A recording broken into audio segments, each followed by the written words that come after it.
I'm so excited to chat with Hala Chibani today on the Awaken Feminine podcast. Hala is an award-winning leadership expert, business coach, online growth strategist, and founder of Next Level Entrepreneurs. She supports entrepreneurs and women in business to grow their business and reach their first 100K in revenue in a way that totally feels good and aligns with who they are, which I think is absolutely amazing. And I know she has so much love and wisdom to share with us today. Welcome, Hala. Thank you for having me, Kaki. I'm excited to be here today with you and be part of season 2 of your podcast and connect with all the listeners and the viewers today. Yeah, I'm so excited. And you're joining me all the way from Toronto. So I know it is late over there. It's like 8 p.m. and it's like 9 a.m. where I am at the moment. So we're like complete opposites. So Hala, before we dive into the conversation, I always love to ask my guests, what is your definition of an awakened feminine? I love this one because it's very much similar to what I define a next level entrepreneur, which is what I name my business. An awakened feminine or an awakened woman knows that it's up to her to build the life of her dreams, the life that she was born to live. So she gets to know herself. She does the work. She wants to get to know herself, who she really is under the layers of conditioning. And she realizes her power, how unique she is, and transforms previous pain, suffering into a gift that she shares and helps others with. That's so beautiful. I love that definition. Thank you so much for sharing that. So let's dive in, Hala. I'm very excited because I know bits and pieces of your journey. We had a chat before the podcast. So do you mind sharing with us what your personal mission is and why you do what you do? So why do you want to fulfill that mission? You know, what's kind of happened for you to? Yes. So my mission revolves around the belief that I have that women are capable of creating success on their own terms without any compromise. They're capable of living their best life fulfilled in every aspect of their life. So my mission is to empower them to build their life of their dreams on their own terms and finally feel aligned with their gifts and growing in a meaningful way and able to not just achieve success, but also sustain it and enjoy it. And what led me to do what I do today is, a lot of it comes from how I grew up. I grew up in the Middle East. I grew up during times of war. I didn't see women around me living their best life. I didn't see them following their dreams. I saw them working hard to support their families, but that meant most of the times putting their own dreams on the back burner and focusing on what they can do right there in the moment. So I always thought, well, what if actually women can you leverage those dreams and that vision that they've always had for themselves to align the present moment and what they do with that big vision? Wouldn't that change everything for them? Wouldn't that change the way we live, the way we, connect with others, the way we find happiness, the way we reach success? So that's where my mission came from. And that's why I started my business, to help women live that fulfilled life on their own terms. Thank you for sharing that. So obviously, that's your passion and your reason. I know you had a previous life in corporate, working in human resources.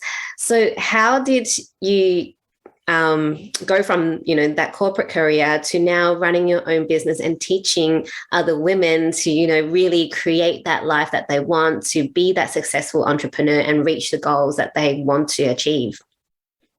Yeah, so I've like grown up thinking of success equals money, and thinking that, hearing from my father, our surroundings, work hard and you'll reach success.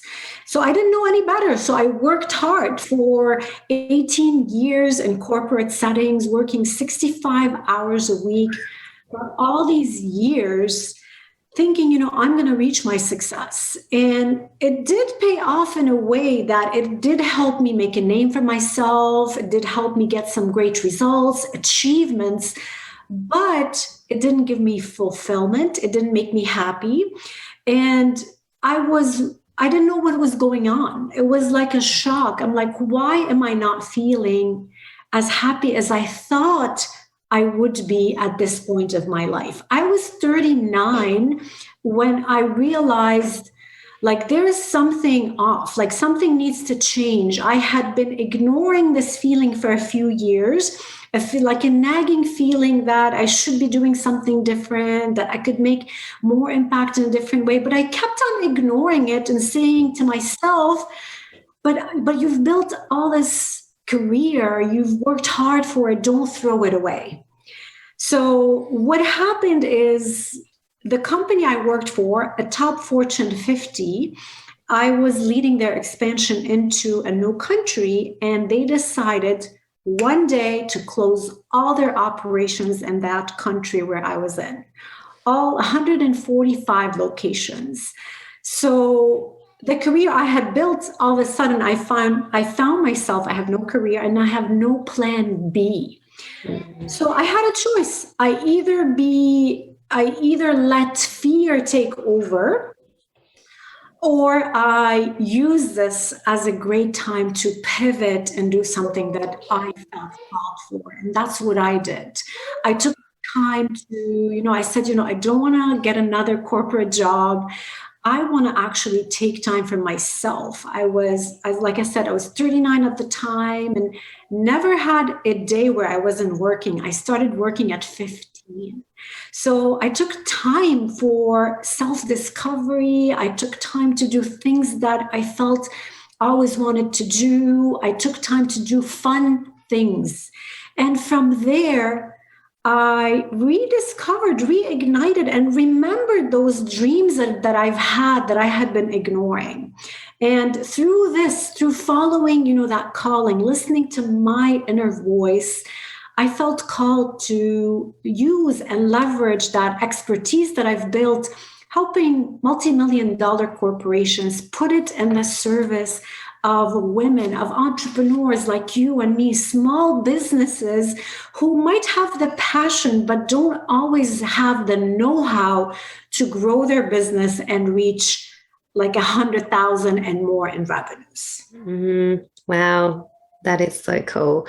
I want to ask you the few questions popped into my head with everything you've been saying. So the first question I want to ask you is, how did you feel when you stopped? Because obviously, you've been working long hours most of your life, always on the go, obviously, because when you're in corporate jobs, you're just always thinking about things. What did it feel like for you to go stop? And was it weird? Yes. It was more than weird. It was like I lost my identity. Even though it wasn't my authentic identity, it was who I connected with for all these years. It was me, Hala, working in corporate, doing, corporate HR, all that. So that's how I introduced myself to the world. That's almost was like a suit I wore every day. And all of a sudden I didn't have it. I felt shame. I felt like lost. I did feel lost, Kaki. And from there, there was two things happening. I'm like, okay, I could start my business. I could do something else, or I could get another job. And I did. I did make that mistake and fell into the fear and got another corporate job. It was very short-lived because I immediately realized once I joined, I'm like, what am I doing? I should not be here. So it took that mistake for me to realize that sometimes we have to, it's okay to be fearful. It's okay to feel scared. We still have to do the things we're called to do. So to answer your question, it felt weird not being the person I've always been and almost losing that so-called identity, but it also felt freeing. For the first time, I had time to do whatever I wanted to do. I could fill my days with the things that meant more for me, things that are meaningful. I could spend time with my family. I can go on vacations. It was freeing. Yeah, I love that. I wanted you to talk about that because, right now with, the last 2 years has been, year and a half, 2 years has been crazy, just to is an understatement, but there's so many people that have been forced, to not work or, whatever it is. And a lot of us, we've grown up to be conditioned to go, you need to be working, you need to be feeling your day, every single minute of your day, or you're lazy or you're not achieving. So I wanted to ask you that question because I want people to know it's okay. And that when you actually stop, that's when you connect with who you really are and not that mask, that persona, as you say, that identity that you've been identified with for so long, but it wasn't really who you were or are. Yeah. I mean, you said it. It's okay not to fill your days with things. You don't have to have endless to-dos to feel useful. You don't need to achieve anything. You just need to exist. That's what you need to do. You are worthy just for existing, not for the achievements, not for the awards, not for doing things. And that was a mindset shift for me. It wasn't something I was used to. It wasn't something built into me from my culture, because as Middle Easterns in my culture, we're conditioned to work from a young age, get the degrees, do all this, like what's acceptable, follow that conventional career. So it's important, though, to understand that we only understand ourselves when we take time from everything and almost seclude ourselves, live in like alone for a little bit, to ask ourselves the tough questions, the questions we've never asked ourselves. What is it that I want to do? What is it that I'm born here to do? And start from there, asking yourselves and truly getting to the bottom of what makes us happy and what is success to us, redefining everything we've defined at younger age, because that was not us. Those were passed on beliefs from our parents. Those were their expectations. We were just growing up to, we want to make them proud. But at that second phase, when we ask those questions and truthfully honestly answer those questions, we're going to get the right answers, and we're going to get to rediscover who we are, rediscover what we're passionate about. We're going to, try to make sense of everything that we've done in our past. How can we use it? How can we leverage it in a different way that makes us feel more happy to do it every day? That's it. So taking that time, that was important for me. That time alone was important to rediscover who I was and kind of like create a vision for how I want my future life to be. How do I really want to live my life? on my own terms. What does that mean to me, on my own terms? Because we hear that all the time, live your life on your own terms. But if you don't know what your own terms are, then you're going to stay in the same place. So you need to ask yourself, what does living life on your own terms mean? What does success mean to you? What makes you happy? And how can you start, doing those things today? What's the first step to get you to that big vision? And that's what I did when I took that year and a half just with my family. The kids would go to school. I would be home reflecting, writing, journaling. I got to the bottom of who I am, and I started designing the life that I've always wanted, but I never really knew how to articulate and bring it to life. Mm-hmm. That's so beautiful. I love that, everything that you've gone through, and, the deep understanding that you have of who you are now. It just shows in your energy. It shows in your passion as you're speaking. So it's really beautiful. A few things. You were talking about, what does success mean to you? And previously you were saying that, you grew up where you were taught that money equals success. But you and I both know that, yes, money is great to have, but it's not, the definition is not the pinnacle of success. Can you talk a bit about how that change in mindset was for you? Because I think coming from ethnic backgrounds, we have this thing where we get taught money is like God, right? That's, you need to have money, money makes the world go around, da, da, da, da. That's how I was taught, money is so important. And it is, right, for, to do certain things, we need money, but it's not, it doesn't fulfill here. There's a lot of people with a lot of money, but here it's unfulfilled. So can you, that change of mindset to understand what success really is and what money really means? Yes. Well, to me today, success is continuously growing, continuously learning, continuously following that feeling of excitement.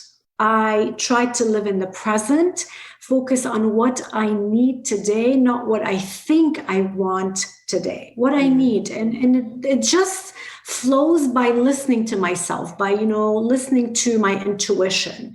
But I also want to bring up, Maslow's hierarchy of needs. It's very difficult to tell someone who is starving that food is not the answer for everything. You know what I mean?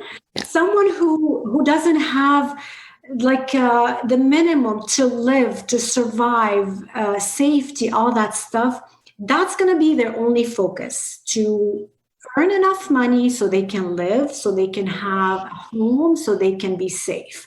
But once that is fulfilled, and that's what happened with me, once that was fulfilled, I started feeling like I want more. More meant like another level of fulfillment. And I kept on following it. I didn't know what it was, but I kept on following my curiosity, learning things, reading books, listening to, people I admire, following my mentors, seeing how they live their life. What are the things that they swear by? What habits do they have? So curiosity led me from one thing to the other, led me to understand that money is not everything, and which I kind of knew at that point, but I didn't know what was it the biggest fulfilling thing. And to me, that was continuously growing and learning and finding ways to make an impact.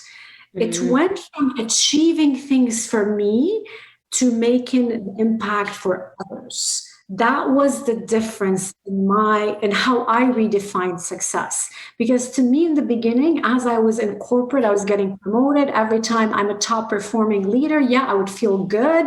Every time I get an award, I would feel good, but it wasn't lasting.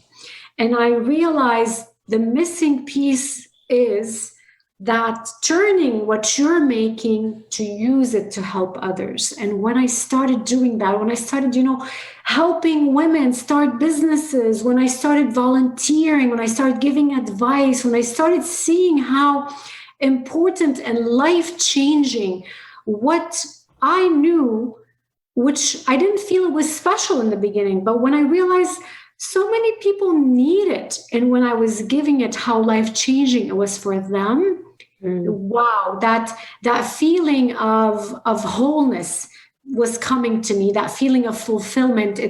I felt that I discovered my purpose.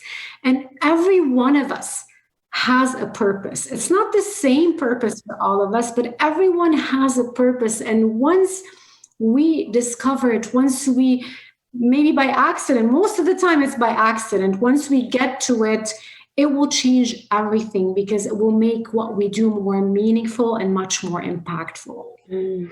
That's so awesome. Thank you for sharing that. And it's so true.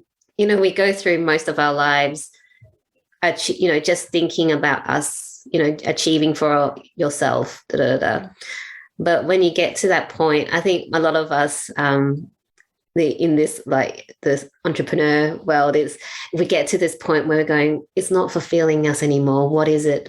There's more. And we know that there's more. We've always known, but it's just never really clicked until we're like, oh, we need to give. We need to give our knowledge, our expertise, our time to others to help them to then create that ripple where they can then give, and their clients, or the people around them, can give. And that's just the most beautiful gift that we can give to people around us.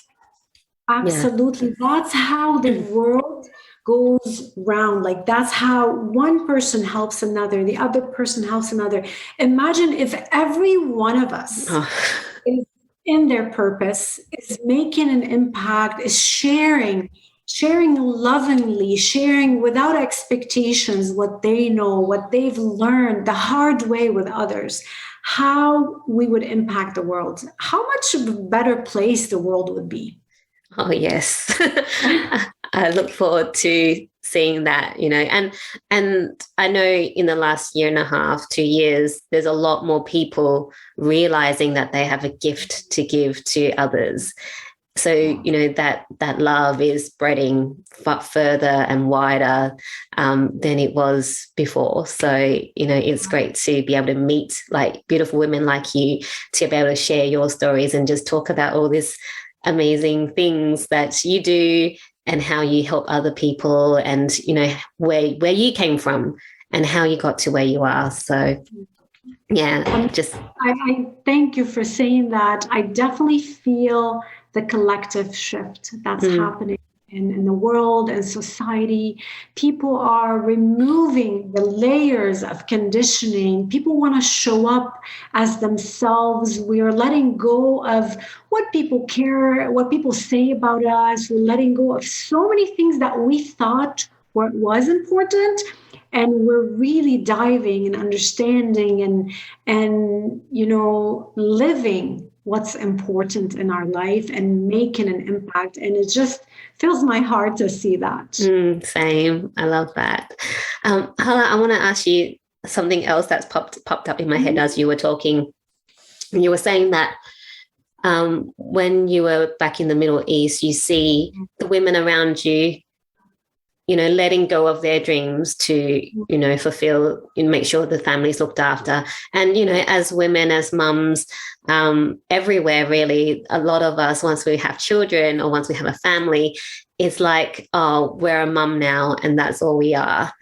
The career has to go or drop. Like for myself, I went from, manager to going, well, I can't do that part-time. I actually want to look after my kids as well.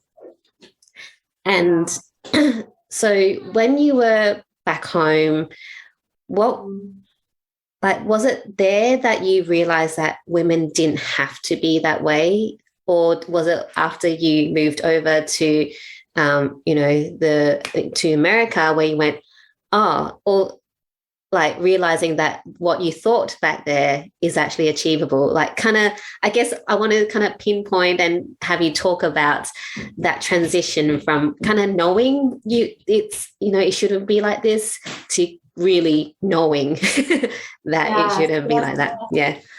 Oh my God, I love this question. I mean, I've always known to some degrees that like I was made for more. But when I was still living back home, I felt a little weird. I felt different than others.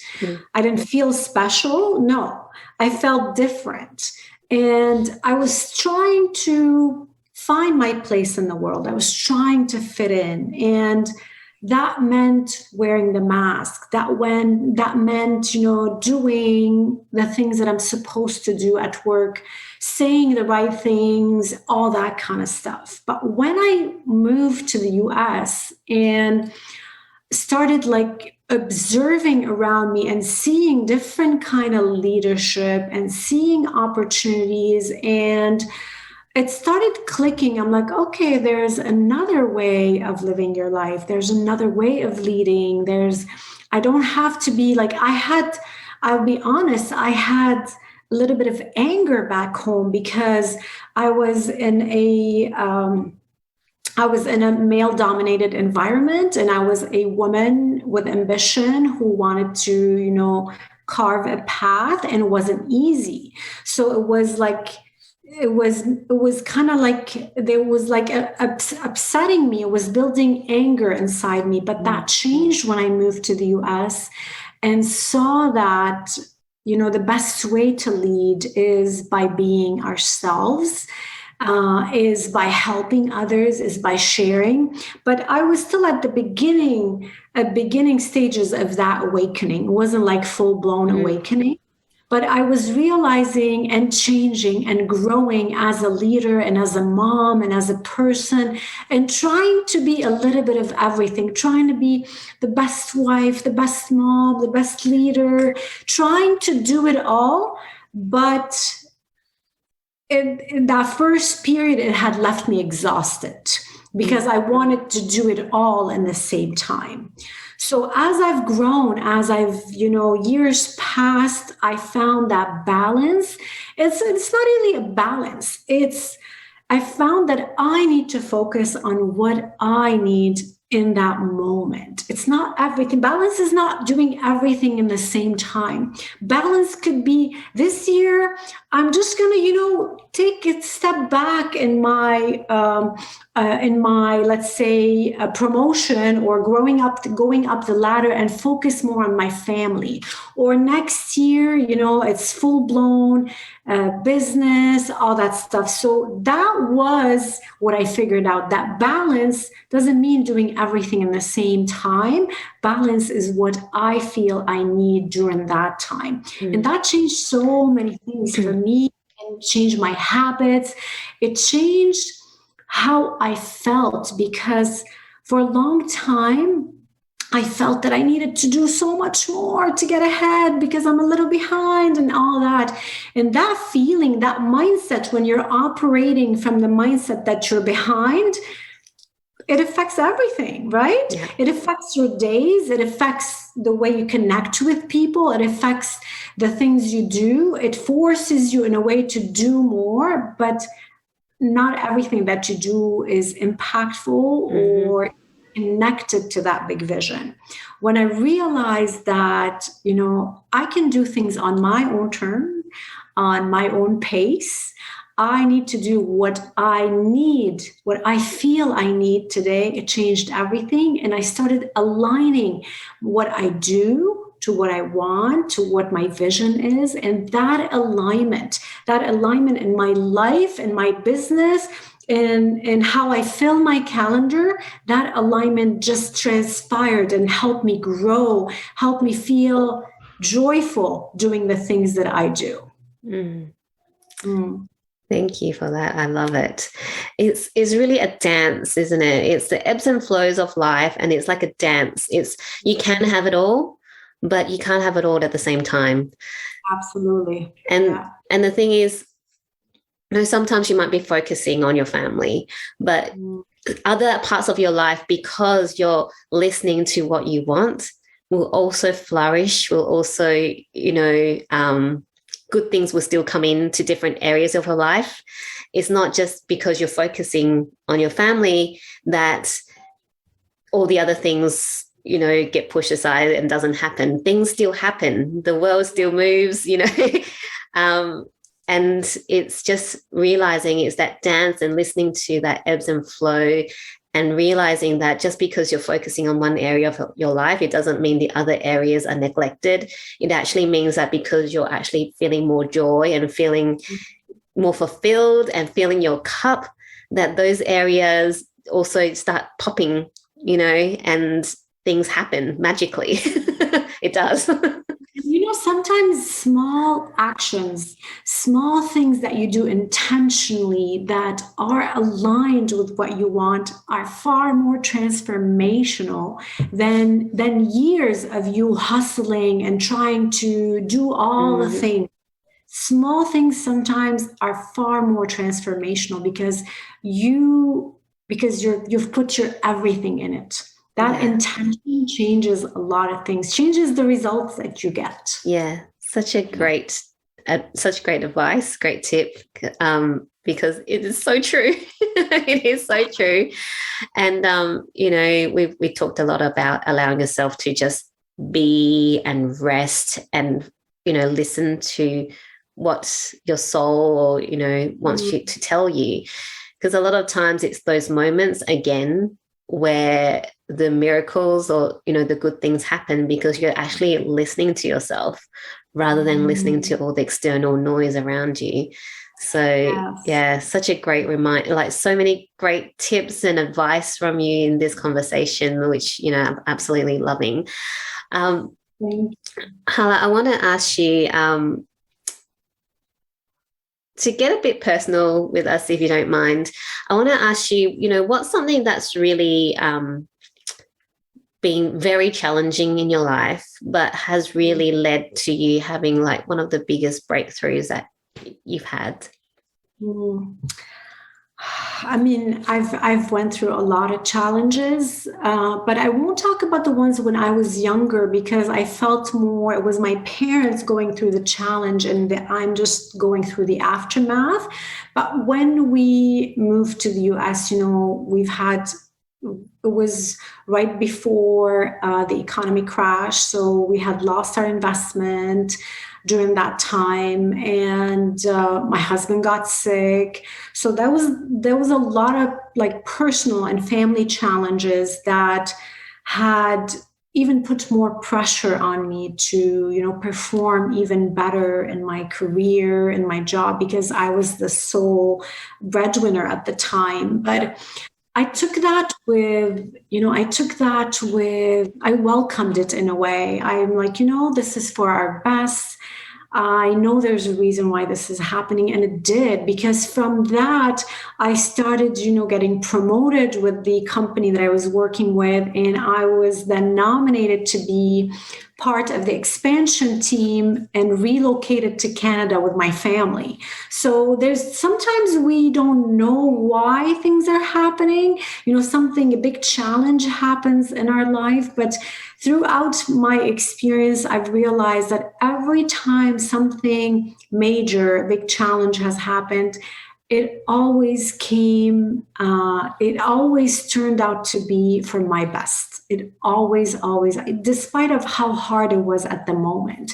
So when I had moved here with the expansion team, opened stores for 3.5 years, opened 145 stores in Canada, I had gained immense expertise. I had, built my name. It was great. It was great win-win for me growing as a leader, but also for the company and the results that I was producing with my team.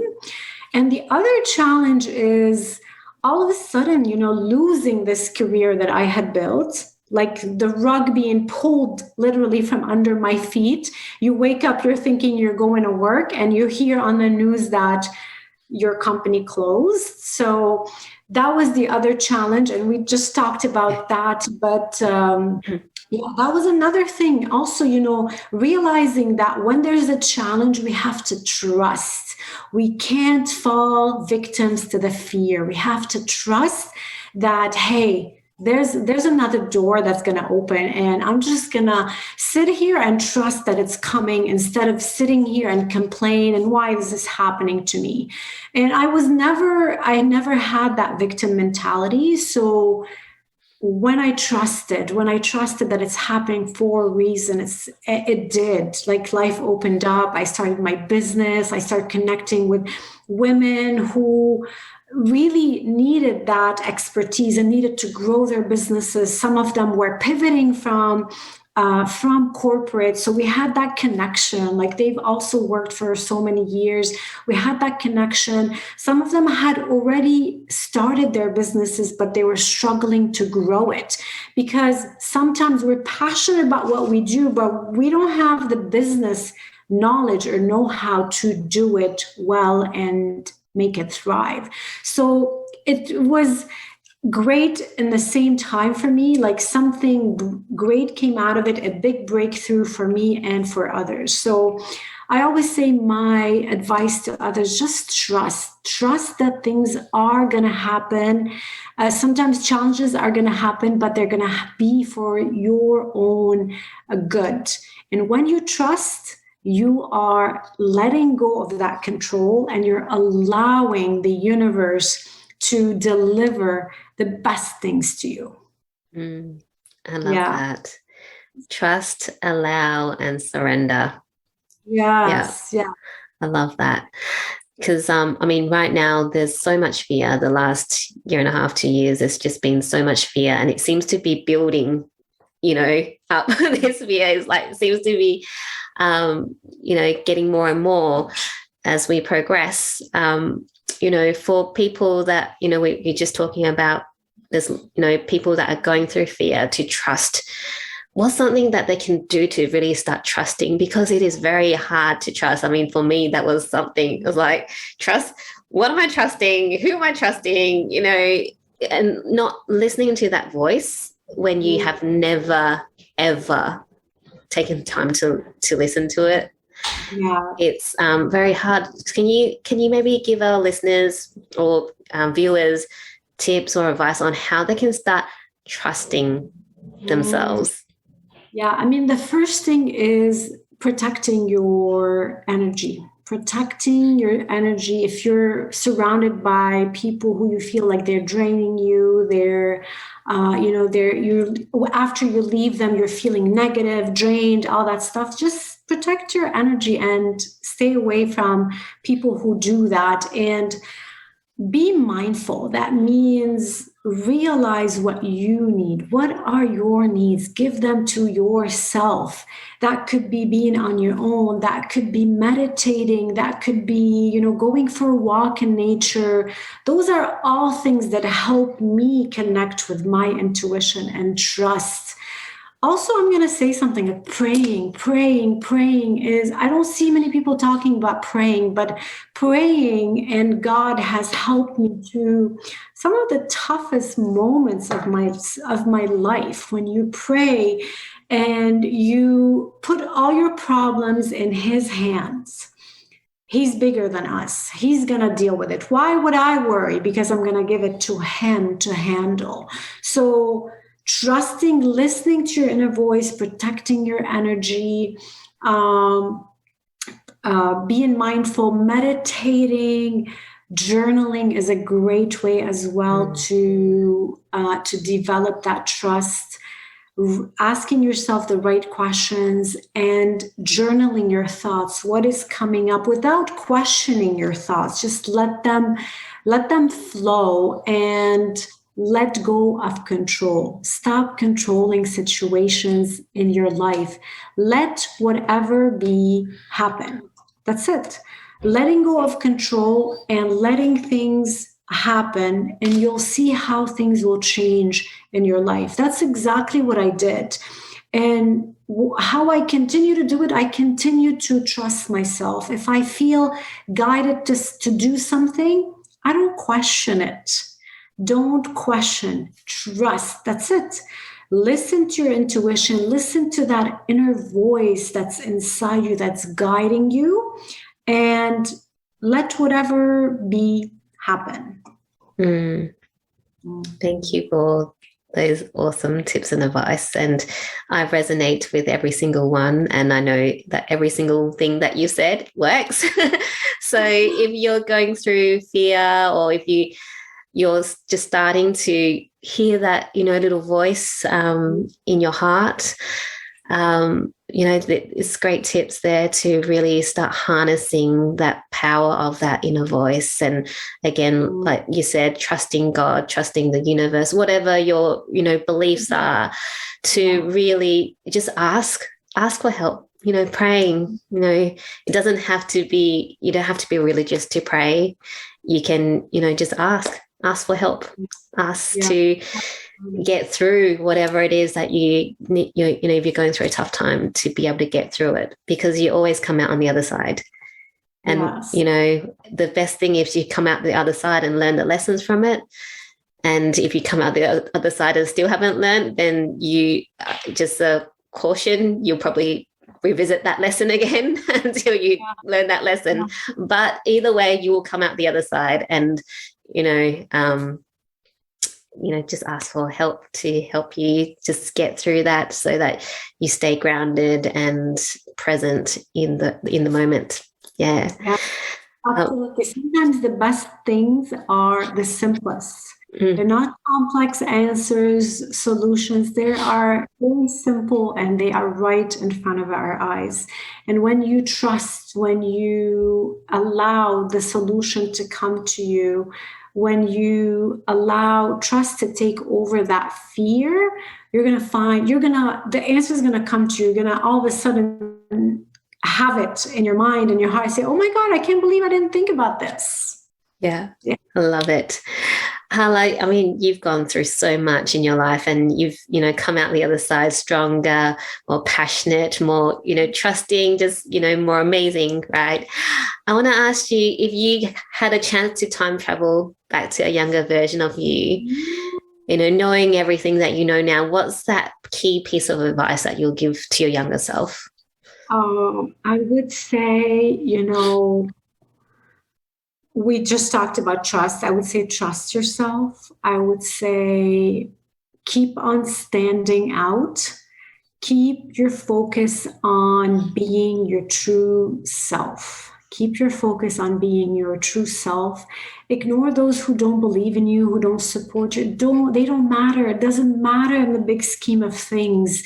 Keep your focus on yourself, on being true to who you are and your values, and expressing yourself. Because when I look back, there was many situations I didn't express myself the way I wanted to. So I'm going to say to her, keep on standing out and keep on being your best self-expressed person.